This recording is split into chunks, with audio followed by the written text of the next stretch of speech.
I'll tell everybody how you and I met because it was very serendipitous and we don't even really know each other that well. So I'm very excited to dive in and learn Yeah. more about you. So your dad and I were connected through LinkedIn Mhm. and we just resonated with each other's style of delivery with whatever we were doing. We both happen to be coaches, but at the same time, it's a saturated market. So you could really, it turns into kind of Charlie Brown parents, wah, wah, wah. You have to find your tribe kind of thing. And so he and I resonated. He had sent me certain messages in regards to some of the writing that I would put out there, videos that I would put out there. And your name came up because you and I have that link of being creatives. Mhm. And so he was sensing a lot of you and a lot of what I was putting out there, which I thought was really cool. I Nice. love when people are remembering family or loved ones or friends from anything that's being put out. So it was resonating with you, and he shared some of your music with me. I was like, that's awesome. And he had mentioned you coming on the show then. Like this is probably going back maybe like 2 years ago, a year and a half ago. The last 3 years have been blurry for everybody. Yeah. But so anyway, so then I go to Nashville on a whim with a friend of mine. We end up staying at this hotel that had a venue called the Analog. I think it's just called the Analog. And we go, we're like, oh, let's just do a nightcap. We go up and I say a nightcap, you probably were on at like 7:30, but I like to go to bed early. But so we get there and there you are, you're on stage and you just had this, it reminded me, there wasn't, you were singing your own original music, Yep. correct? There was a feeling, I'm not usually drawn to musical theater. You did not have a musical theater sense, but there was a feeling of performance that I was totally, it was very magnetic. And I was like, oh, this guy's supposed to be performing. I mean, I even said that to my friend Allie. I'm like, he's a natural, like he's supposed to be up there. That's very cool. In between songs, you were a comedian, you were funny, it wasn't awkward, you were so in your element. And then I hear my name called next to me, and I was totally wigged out because it was a dark theater. And there Yeah. was this man like right in my ear saying Christy Mandor. And I was like, what is happening? Long story long, it was your dad. Yeah. And I was like, hey, this is so strange. We've never met in person. This is so cool. He's like, yeah, I'm here with my wife to watch my son. And then there you were. And it was the most bizarre, fun experience. And now here you are. And now here I am. It's so cool. So I was really excited when you and I were talking about what to really narrow in our conversation on. I love the idea of you finding ways to use your life experience. I do believe most artists do that, but I do feel like that's something that really is a sense of like laser focus for you to take your life experience and to find a way to translate them into music. Mhm. And I just would love for you to jump off from that. Have you always felt that from like a young age? Were you like, I want to do that? Was it natural to you? How did I that come to be? think when I was younger, I really enjoyed singing and performing. That was just something that I always did. I definitely had the awareness to perform. I know I did football, baseball, basketball, wrestling. I was on the swim team. I skateboard. I did all these different sports. But there came a point where I just said, "Oh, I like doing like the theater and singing, and I don't really want to waste my summer playing football. This is not really something I really want to be doing. It's just a waste of my time. It feels like I'd rather be singing or being in a show or doing something like that." And my parents were very, very supportive, and it got to the point where it started moving more into a professional standpoint. And my mom would drive me to New York every day for 3 years. And we'd go in for auditions, we'd go in for classes, we'd go in for training, we'd go into because I booked commercials and booked jobs. And so that was a very big part of my life as a kid, was just doing all of that. So I felt like my life was a little bit different than a lot of people's because I didn't really do school the way that most people did. I did it on a set and I got bulks of it at once. And then I'd come back to school and I'd be gone for 3 months and I would be picking right back up where everybody else was. And then as I got older, I tested out of high school at 16 so I could work as an adult as a 16-year-old. And that was very different than a lot of people. As a kid who didn't have to, I'm putting quotes if anybody's listening to a podcast, have to do school anymore for high school, you have a lot of time. And for someone who was focusing primarily on acting at the time, acting is a business where you don't really have a lot to do from a professional standpoint. I mean, you have a lot to do with yourself of going to classes, meeting casting directors, studying. It's a lot of you work that if you don't put that in, you're not really going to get anything out of it. And I found as I was growing and booking jobs, that everything that I was doing in my free time was me playing the guitar or me singing, me writing songs, me just being goofy and doing that. But there was a really big part of me that was absolutely terrified to perform from Troy, not being John Smiley on This Is Us or Clayton Swain on The Last Ship. Those were other people that I just was a part of, but not just fully being Troy. And I did music, in my late teens, that I would write and perform, but it felt not really genuine because it just didn't feel right at the time. And maybe that was just me dipping my toe in and realizing that the pool was a little cold. But as I got older and got to this point that we were talking about beforehand, of kind of this peeling of the onion to reveal more of what I am as a being, music kind of just showed up. And I just put my faith in that and didn't say bye to acting. I still do it, but allowed this morphing into being the person that is here today, into someone who is allowing themselves to be them and not really worrying about other people's opinion of that, which when you grow up as an entertainer, that's all that matters. When you go into an audition as an 11-year-old and you're told that you're just not good enough, you just have to, understand that that's just part of the business. That's not part of who you are. And I was understanding of that and I knew that. But as I got older, and that was a consistent thing, there's a part of you, the gremlins that kind of sit in the back and are always like, well, what if it is you? What if it's not that if it's just you're not right for the role or the song doesn't fit your style? What if it's you and you're not supposed to be doing anything? And that's just how it is. And sometimes that part wins and you got to have the strength to kind of put them in their place. But they don't ever go away. They just kind of lose their power a little bit as time goes on. Totally. I love you. There were so many things that you said that I'm going to circle back to, but I'm going to go backwards. So I love you putting that objectivity between that gremlin. And I mean, it's a self-regulation technique that is researched. I use it with clients all the time. I use it in seminars. It's like the number one I have people go to. For you, not saying it's easy, but it could be easier as a creative because it's playful. It's kind of like taking them and you're looking at it like a separate character. So I Yeah. have them go full on with that. Like, let's name whatever the voice is. What do they look like? Is it a person? Is it a creature? Is it a person creature? Like, what's going on with it? And it's that exact same regulation technique of name it to tame it that you may have heard of. Dr. Dan Siegel coined that phrase. Yeah. And the minute that you name how you're feeling or face that gremlin in regards to how you were saying, there's such a powerful shift that Mhm. you get more. It's literally like you taking power away from it and putting it back into yourself. So I love you sharing that. I think it's totally on. And yeah, sometimes you do give into it and you do have those moments.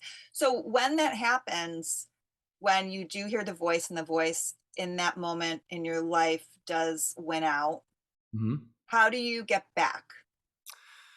I think there are waves of how it happens.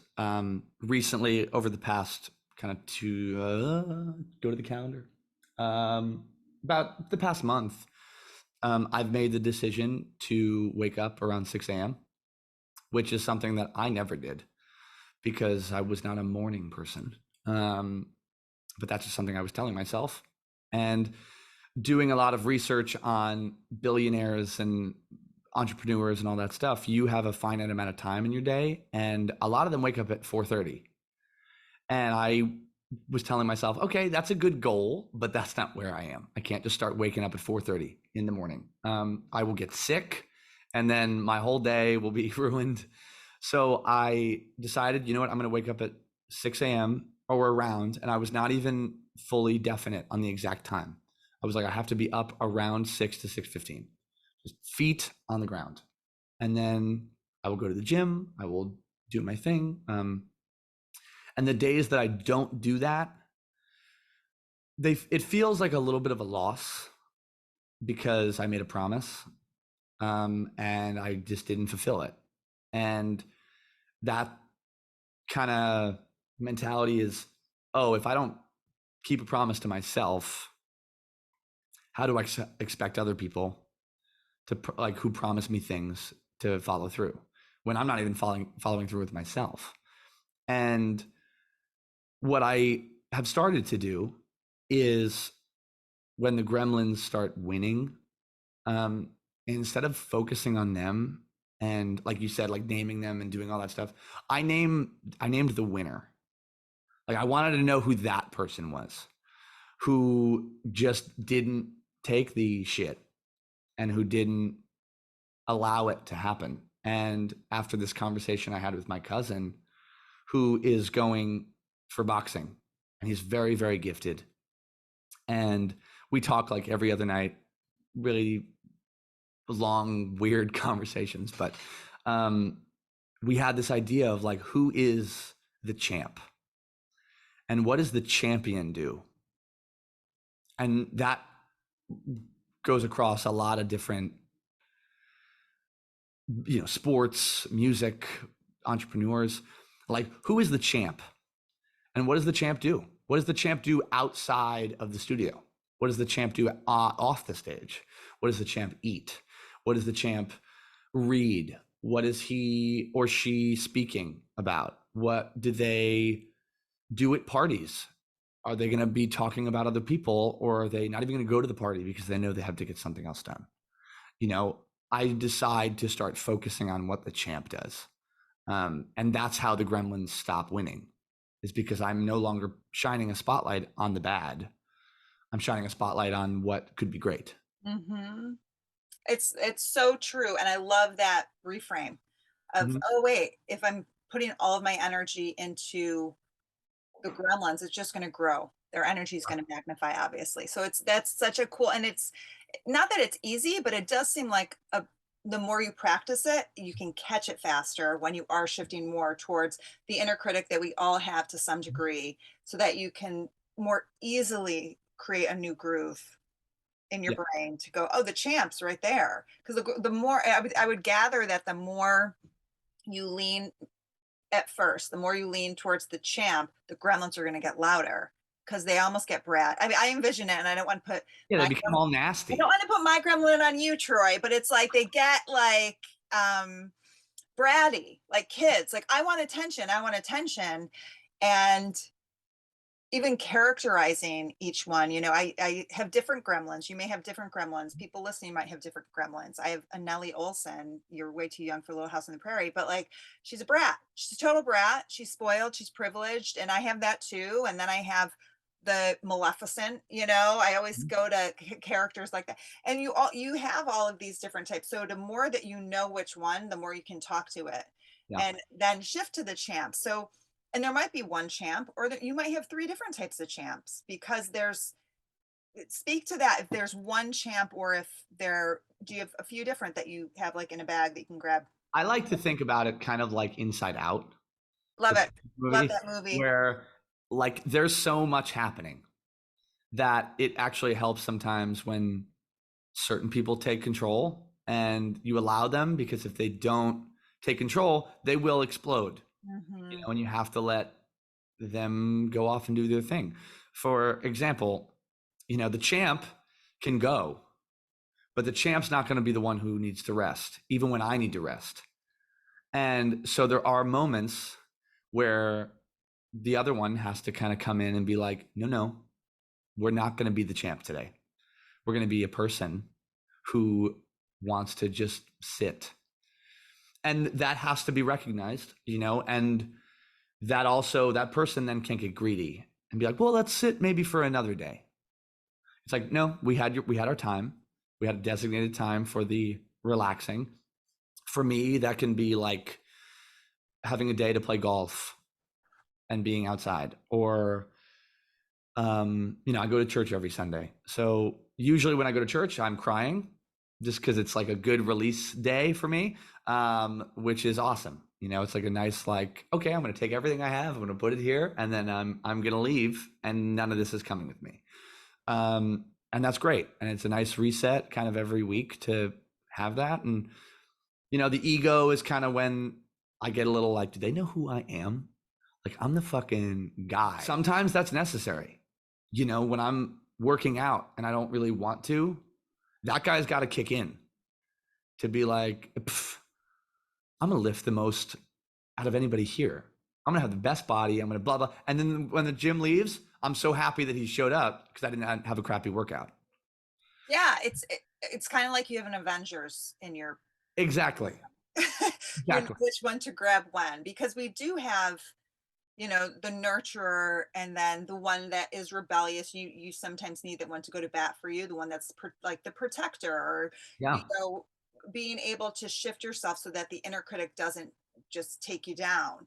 And it just to go back a little bit with something you said, I am, because this seems like it's very clear. I don't know, we can get into this, if you've always been very self-aware, or if it's something that built through time. But when you had shared how you would go on auditions and your parents were super supportive, so love to that, because it's so difficult when you're a parent to oftentimes encourage your kids and support your kids on avenues that might be Mhm. non-traditional, because there might be doubts, there might be what ifs. And so for them to see that and understand that and appreciate and respect and support and protect, bravo. So when you guys go to these auditions when you were 11, you referenced you would go in, you want to get the part, and it's very easy to think that it's you, your entire being, Troy, when it Mhm. might just be who knows what the reason is that they didn't. And you were able to almost kind of be like a duck, be like, oh, it wasn't me, that's okay. How much was instilled and you were getting that support from your parents to help you with that mindset, and how much was within you on your own? I think it was definitely a team effort. It wasn't, you should have booked that. It wasn't. I mean, maybe there were moments of like, oh, I saw the tape. You should have booked that. You did a great job. Um, and I was like, yeah, Such that a would different tone. Let's just freeze that. I mean, that's the same language. The subtext is so different. exactly. Those One is exact words. like, I'm going to smack you, and the other one is like Totally. a pat on the back type So of thing. supporting you. Yeah. Yeah, I'm still supporting, and I think my parents and I have talked about this too. Is like, I think when I was growing up, I didn't let it affect me as much on the outside as I think as it did on the inside, of me projecting outside to them that it was okay that I didn't book certain things. And then I was a little older, maybe mentally, of being like, it's fine, maybe I'm not, maybe just a blonde needed the role, or maybe something along those lines. But I think at that age, internally, I was still questioning of like, I'm still a kid. Like, I don't really know what's happening. But for some reason, externally, I would be putting out this, it's okay, this energy of maybe in my mind of taking care of my parents in some regard, of like, you guys are putting so much effort in for me, and I'm eternally grateful. So I don't really want to be mopey and, down about, oh, if I didn't get something. And I know we got to keep moving forward, so I'm not even going to allow myself to get there sometimes. And I think as I've gotten older, I've recognized that. I didn't always really recognize that, but after I have kind of grown. Like I mentioned before, I quit drinking and Congratulations, smoking you're and all over that. 3 years. Yeah, That's fantastic. Good for you. thank you. All in that culmination of time when I quit drinking, I broke up with somebody I didn't really want to be dating. I was deciding between music and acting. I was unhealthy. It was like this big chapter shift of like, it would be a great end to act one of like, what's going to happen, you know? Um, that was around the time that I was like, you know what? I gotta fix some things. Um, I started reading, Joe Dispenza, and my dad and my mom would just give me different things that, as I was younger, was like, you know, who needs Tony Robbins? But as you get older, you're like, oh, you know what? These are some pretty good points. And one of my favorite books is The Alchemist, and I read that book in like a day. I'm not really a fast reader, but I But read totally though. I so think good, you're and a dear friend of mine gave me that book for my birthday, and she told me, she's like, whenever you feel like you have to reset, like in your lifetime, just read the book. And I've been having this like, oh, it's been calling me, so I think I'm gonna have to. It's a literally, I just put it on my bed. But there's a quote in there that I was reading this morning that said, "I'm an alchemist because I say I am," and that is so important. I'm a musician because I say I am. I'm an actor because I say I am. I'm a champion because I say I am. And the world is not going to agree with me until they agree with me. And nobody else is going to see that before me. Truly, maybe my parents and family friends who are like, "Oh yeah, he's got it. He's just got to figure it out himself," because I'll just keep telling him, but I don't think he recognizes it yet. right. But until I see it and I say it, that's when it happens. It's so true. And your parents and your loved ones will see it and say it for so many different reasons. A lot of it, love and support is within that. And at this and just being proud of you and all of that good stuff. At the same time, it's a different internal energetic shift when you are finding almost like your clicked in sweet spot of calling yourself that, not out of like screw you, I'm an artist, like and maybe that is what comes in sometimes from your adventure back when I needed, but more out of like, yeah, like this is just what I am. This is like it's there's a bit of humility I think that comes with that too. Like this is what I am. And if I don't make as big of a deal about it and I just do the work, Mhm. I won't be as distracted by all of the other little voices trying to get my attention. Yeah. So when you say the alchemist, I love. Oh, you were going to say something. Go ahead. No, no, finish your thought. I have it pocketed. You finish your thought because I was going to shift us a little bit. What I was going to say was, to that point, is being able to choose, who you are, and understanding who you are, was something that growing up was not really, they didn't want to cast Troy. They wanted to cast Troy in being someone. And what I've been learning throughout my lifetime is, how does one really truly be themselves? And I think that shift recently has been coming. And I think this is just about getting older too, of realizing, oh, nobody cares. And that could sound really sad, but it's quite enlightening when you recognize that nobody else cares as much as you do about your own thing. And if you don't put the true you into it, and you expect somebody else to do that, it's never going to be good enough. But if you spend the time and do it, then it's going to happen.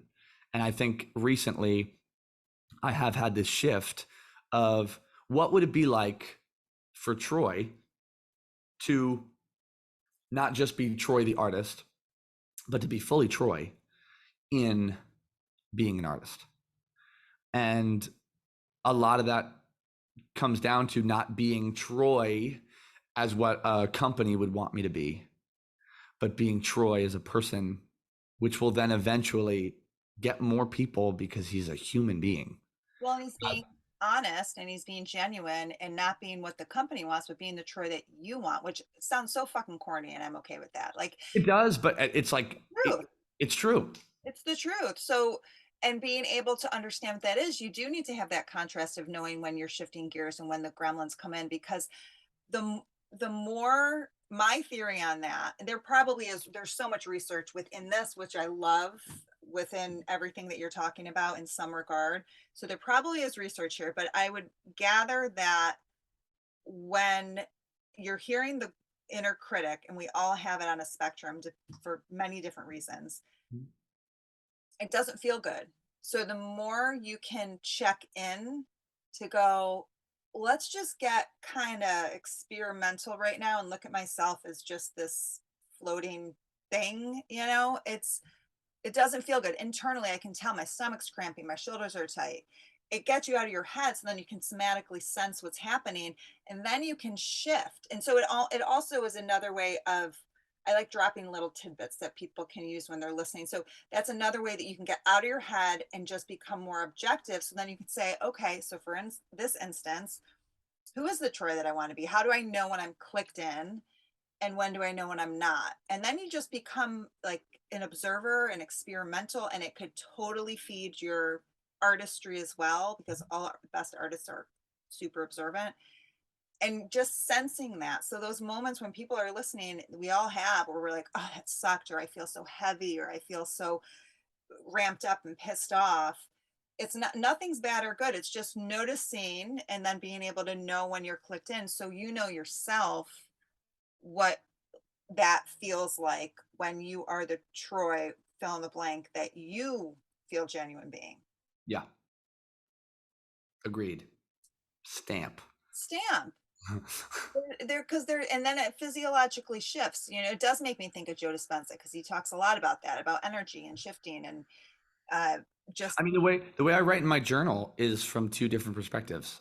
Like you would think I'm a crazy person just by reading my journal, because there's no real complete thoughts. It's like a conversation is happening between two people, yet nobody says who is who. And Mhm. all of a sudden they just start becoming like the same person over time. And they're so far away from each other. Like a very prime example would be like, um, I quit. And then the next thing would be like, keep going. Like, and it would be somehow, it would be building back into itself of being like, you know what? Yes, I'm taking it. I'm going for it. This is what we're doing. And then it becomes one person.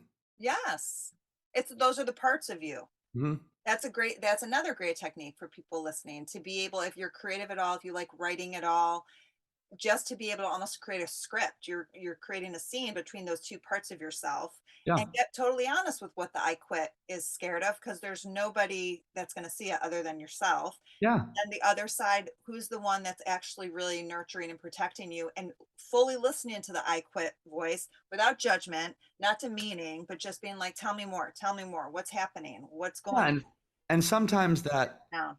the supportive voice also needs to be a little honest Yes. of being like, hey, suck it up. Yeah. Done. Yeah. That's it. And that can be a hard part, being sad and depressed and anxious, as terrible as it feels really good, because it's nothing's your fault. Everything about it is the world, or it's somebody else, or something didn't go my way, and it's Sure. not my bad. And so woe is me. Rather than, hey, suck it up, put your big boy pants on and keep going. I'm going to give you a nice little hug, but then I'm also going to smack you upside the head and tell you to snap out of it. Yeah, so that's something that I want to make sure we circle to. So when you're talking about so I'm hearing like fierce compassion. So there's tender self-compassion, which is when we need the internal hugs, we need the tender talking to, it's going to be okay. Then the fierce compassion of, it's been a couple weeks, it's time. And the voice you can discern between the voice that's loving and caring and being fierce and the one that's really being critical and like, get your ass up, what the hell are you doing? Yeah. So in that case, when you're talking about that, how much, so we touched upon this before, just that there are checkpoints in life. You were saying things kind of were falling apart at one point and you were just like, okay, now this is a shift. This is a point of shifting. Yeah. So when it's external, okay, this is the time to shift. And as well as when it's internal and you're sensing stuff going on and going, okay, this is the time to stop being self-pitying and shift. Yeah.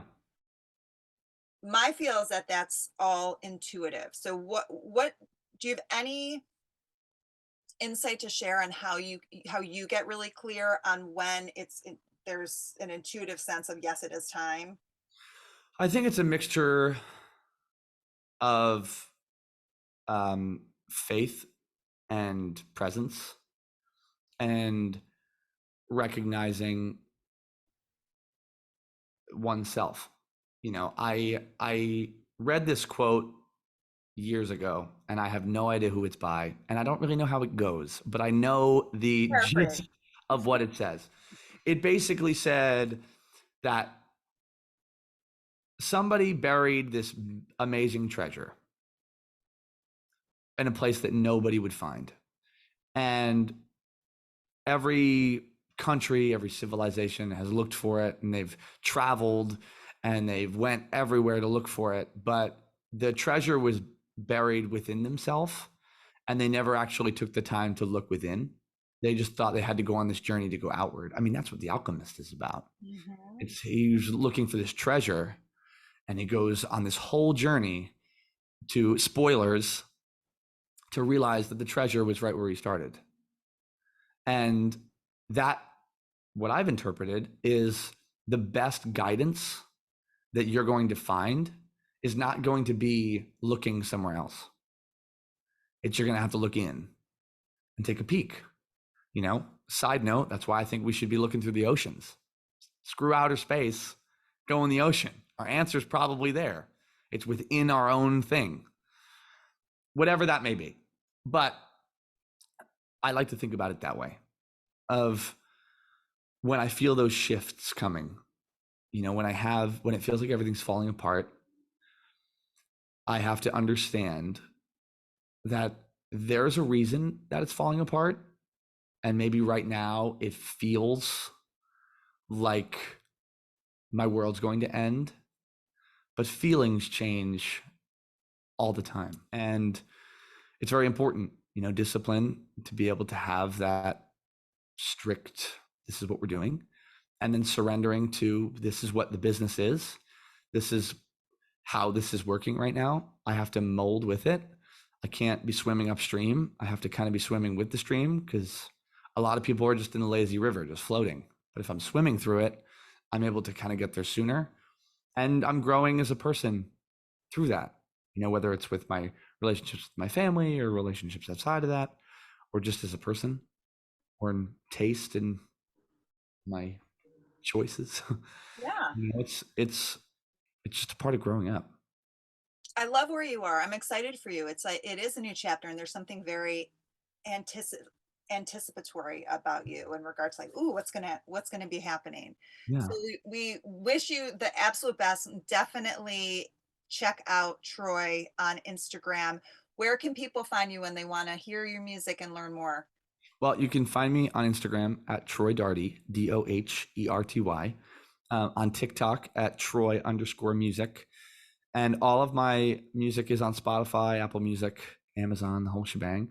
And it's just under Troy. So I recommend looking up Unbreakable by Troy. That's one of my favorites. Thank you so much for hopping on the show Yeah, and thank you so much wish for you the having me. best. Thank you so much. Bye bye.